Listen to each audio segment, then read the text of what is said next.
क्यों बच्चों, आज हमारे फिजिक्स की जर्नी कहाँ जाएगी? आज हमारे फिजिक्स की जर्नी जाएगी बहुत ही इंटरेस्टिंग टॉपिक थर्मोडायनेमिक्स के work done during an isothermal process पर। ये जो टॉपिक है ये बहुत ही इंपॉर्टेंट है आईआईटी के लिए, नीट के लिए, बीएससी के लिए और इंटरमीडिएट के एग्जामिनेशन के लिए भी बहुत ही इंपॉर्टेंट टॉपिक है। ये एक बहुत ही इंटरेस्टिंग और बहुत ही इंपॉर्टेंट टॉपिक है जिसको हर बच्चे को जानना चाहिए जो भी फिजिक्स पढ़ता है। हम लोग आज पढ़ेंगे work done during an isothermal process. हमने आइसोथर्मल को अंडरलाइन किया है। पहले आप जान लो कि आइसोथर्मल प्रोसेस किसे कहते हैं। वो चीज जिसमें आपका टेम्परेचर में कोई चेंज ना हो। माने आप ऐसे कर सकते हो कि जब किसी सिस्टम के प्रेशर और वॉल्यूम में कोई चेंज हो और उस चेंज के दौरान उसके टेम्परेचर में कोई चेंज ना हो तो ऐसे प्रोसेस को हम लोग कहते हैं आइसोथर्मल प्रोसेस। क्या कहते हैं? Isothermal process. क्लियर है? अब हम आते हैं, दिखाते हैं आपको कैसे करते हैं। सपोज करो कि आपके पास एक सिलेंडर है, एक सिलेंडर है और इस सिलेंडर में एक पिस्टन लगा हुआ है। क्या लगा हुआ? पिस्टन। क्लियर? ये आप बना सकते हो और इसमें मान लो गैस भरी हुई है। क्या भरी है? गैस। क्लियर? अब अगर आपने किसी भी तरह से पिस्टन को क्या किया?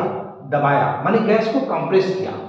तो अगर गैस को कंप्रेस करोगे तो सीधी बात है गैस कंप्रेस होगी और गैस कंप्रेस होगी तो उसकी इंटरनल एनर्जी बढ़ेगी। जैसे तब इंटरनल बढ़ेगी तो टेम्परेचर भी बढ़ेगा। जैसे आप एक कस के दबा दिए तो आप गुस्सा आ जाते करते हो ना, गुस्सा लगती है ना, गर्म हो जाते हो ना, ठीक उसी प्रकार से जब गैस को दबाया जाता है तो गैस कंप्रेस होगी और कंप्रेस होगी तो इसका वॉल्यूम घटेगा और प्रेशर बढ़ेगा। तो इस समय इसका टेम्परेचर क्या होगा? बढ़ेगा। अगर टेम्परेचर बढ़ेगा और तुम चाहते हो कि प्रोसेस कैसा है? आइसोथर्मल, तो ठीक उसी समय जो एक्सटर्नल हीट होगी, जो एक्स्ट्रा टेम्परेचर बना हुआ है उसे आपको सराउंडिंग को देना पड़ेगा। जैसे मान लो 30 डिग्री है और आपने दबा दिया, मान लो 30 डिग्री 30 केल्विन कुछ मान लो, उसको आपने दबा दिया और मान लो 35 हो गया तो आपको 5 डिग्री जो एक्स्ट्रा हो रहा है उसे बाहर करना पड़ेगा ना, यानी सराउंडिंग को आपको क्या करना पड़ेगा? रिलीज करना पड़ेगा। तो उसका टेम्परेचर क्या रहेगा? कांस्टेंट रहेगा। लेकिन ठीक उसी समय इसका जस्ट उल्टा समझो कि अगर गैस एक्सपैंड होती है, मानी गैस फैलती है, तो जब गैस फैलती है तो वॉल्यूम बढ़ता है और प्रेशर घटता है। तो जब गैस फैलती है तो उसका टेम्परेचर क्या होता है? कम हो जाता है। अगर टेम्परेचर कम हो जाता है तो जो तुम सराउंडिंग्स दे रहे थे अब आपको सराउंडिंग से क्या करना पड़ेगा? लेना पड़ेगा। क्लियर है? ये आप किसी भी तरीके से कर सकते हो। हमारे कहने का तात्पर्य है कि इसके प्रेशर और वॉल्यूम में चेंज तो हो, पर इस प्रेशर और वॉल्यूम में चेंज के दौरान उसके टेम्परेचर में अगर कोई चेंज ना हो तो आप ऐसे प्रोसेस को क्या कह सकते हो? Isothermal process. इसमें सीधा याद कर लो कि गैस कंप्रेस करते हैं तो गैस को कंप्रेस करने के बाद क्या होता है? उसकी इंटरनल एनर्जी बढ़ती है। इंटरनल एनर्जी बढ़ने से टेम्परेचर राइज होता है और टेम्परेचर राइज होता है तो आपको क्या करना पड़ता है? टेम्परेचर को रिलीज करना पड़ता है। टेम्परेचर को रिलीज करना पड़ता है। इसके अपोजिट क्या है? अगर गैस को आप एक्सपेंड करते हो तो इंटरनल एनर्जी क्या होती है? उसकी यहाँ पे बढ़ती है, यहाँ पे इंटरनल एनर्जी घटती है। एनर्जी घटेगी तो टेम्परेचर क्या होगा? घटेगा। और जब टेम्परेचर घटेगा तो आपको गैस को क्या करना पड़ेगा? लेना पड़ेगा। आपको क्या लीव नहीं कर सकते? अब लीव नहीं कर सकते, आप क्या करोगे? टेक करोगे। इसका मतलब एक में आप रिलीज कर रहे थे और एक में आप टेक कर रहे हो ताकि इसका टेम्परेचर क्या रहे? कांस्टेंट। जब आप ऐसा करते हो तो आप कह सकते हो ये प्रोसेस कैसा है? आइसोथर्मल। अब हम इसको प्रूव करते हैं। मान लेते हैं आपके पास लेट अस कंसीडर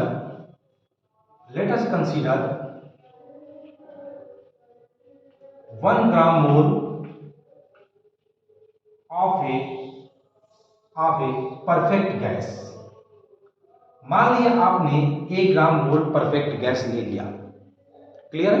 और आप इसको एक्सपेंड कर लो। मान लिया इसका इनिशियल वॉल्यूम, इसका इनिशियल प्रेशर और वॉल्यूम क्या मान लिया आपने? इनिशियल प्रेशर एंड वॉल्यूम आपने क्या मान लिया? मान लिया आपका इनिशियल प्रेशर वॉल्यूम है P1 V1 जिसको आपने रिप्रेजेंट किया है पॉइंट A से। ये देखिए मैंने इंडिकेटर डायग्राम लिखा हुआ है।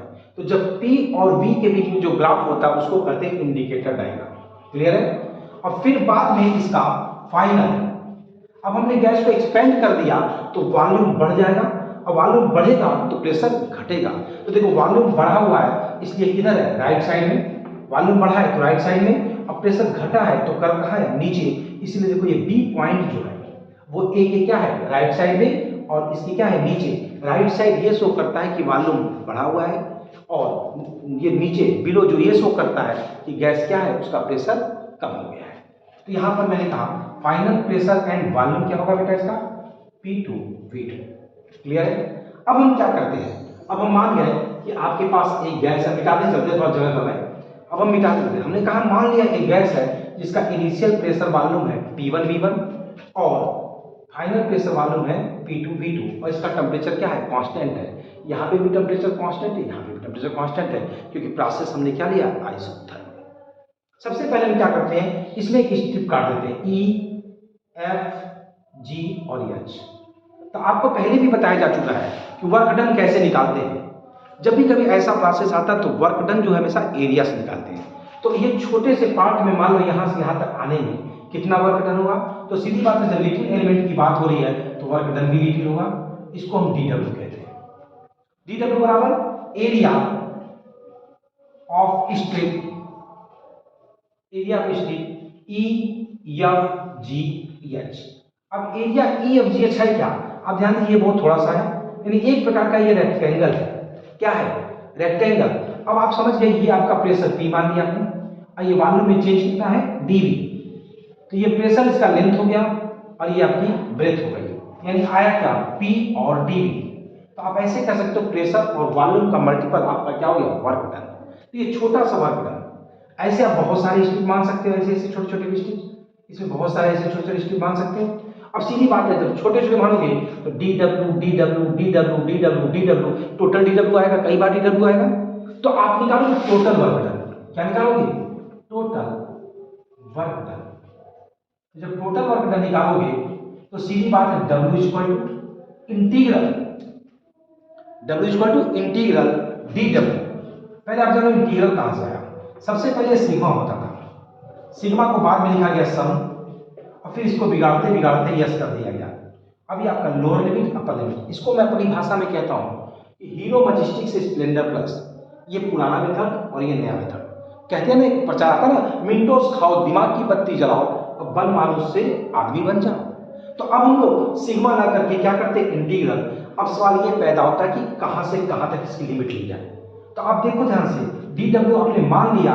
अब DW की वैल्यू कितनी है, DW वैल्यू है P DV। तो P में तो कोई चेंज नहीं है, इंटीग्रल माने होता है बढ़ना।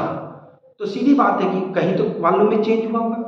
अब यहाँ पे वॉल्यूम में चेंज कितना है बेटा V1 to V2, V1 to V2, ये आपके वॉल्यूम में क्या है चेंज।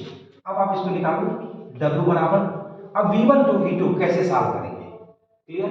अब एक फार्मूला है P, आप सीधा निकाल सकते हो V2 माइनस V1।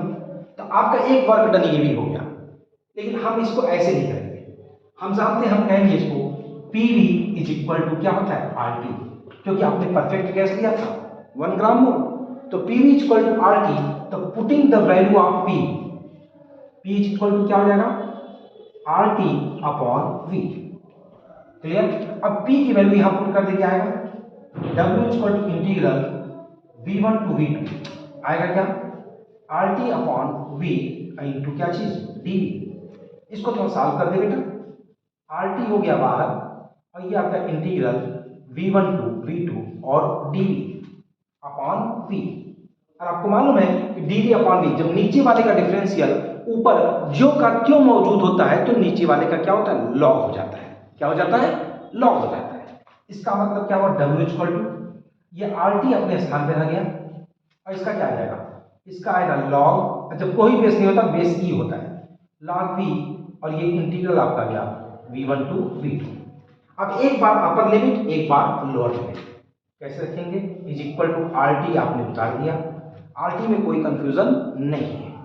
अब यहां पे इसको कैसे करो बेटा log V2 minus log V1, और आपको मालूम है कि log m minus log n बराबर log m अपॉन n, यानी इसको आप क्या लिख सकते हैं यहां बेस E डाल देना, इसको कह सकते हैं RT log V2 upon V1।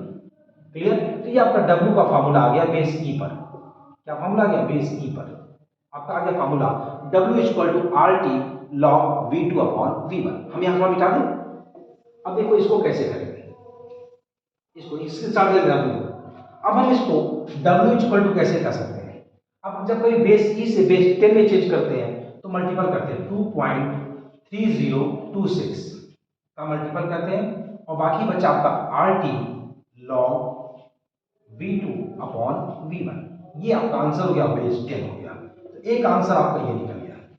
तब तक किसी ने कहा कि ना मुझे प्रेशर में चाहिए, मैं वॉल्यूम में नहीं चाहता हूं इसका आंसर, किसमें चाहता हूं? प्रेशर में। तो हमने कहा कोई दिक्कत नहीं, हम जानते हैं P1 V1 is equal to P2 V2। यहां से हम क्या करेंगे? V2 अपॉन V1 निकालो, V2 अपॉन V1 क्या आएगा? P1 upon V2। अब putting the value of V2 upon V1 in this equation V है W equal to 2.3026 RT log what? P1 upon P2। तो ये आपका निकल गया work done during an isothermal process. Clear है? स्क्रीनशॉट ले लो। एक बार मैं इसको फिर से रिवीजन कर देता हूं। कैसे? देखिए,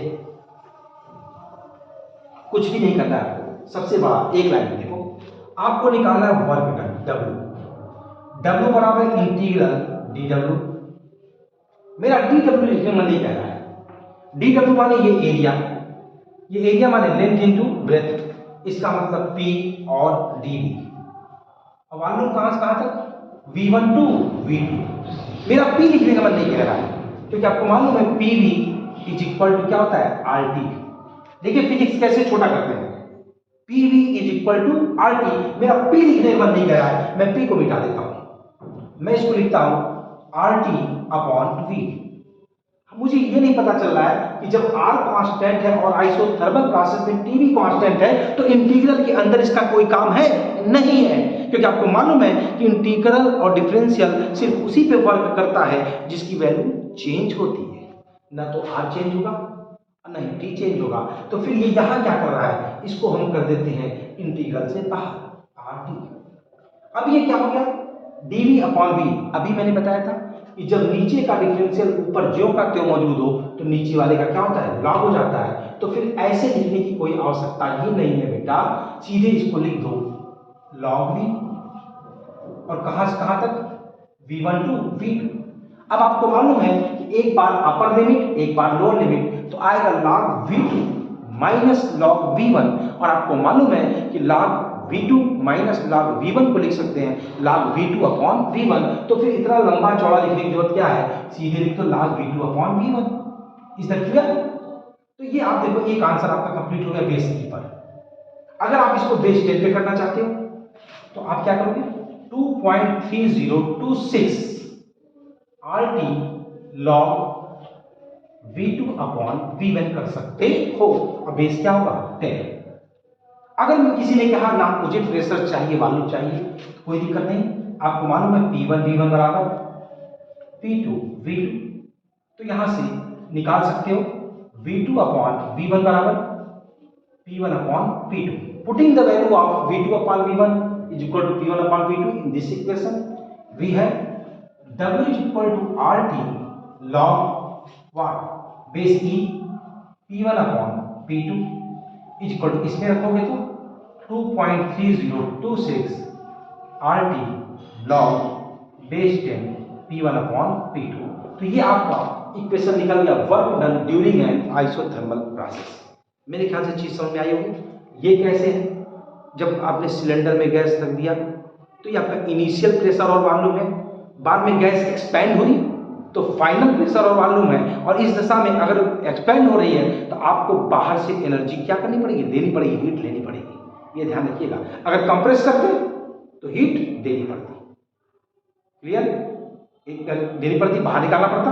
अगर कंप्रेस करोगे तो बाहर निकालना पड़ेगा क्योंकि बढ़ जाएगी तब हीट।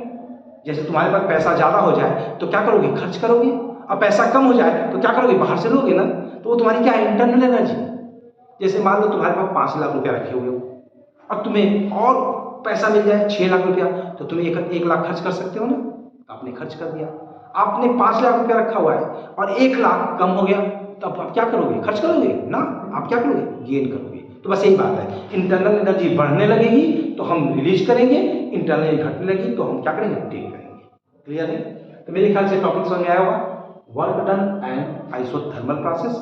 अगले टॉपिक में मिलेंगे हम वर्क डन कहाँ पे एंड एडियाबेटिक प्रोसेस। अब हम उसकी चर्चा करेंगे नेक्स्ट जर्नी में। तो मिलेंगे नेक्स्ट जर्नी में, चलते हैं, मिलते हैं ब्रेक के बाद।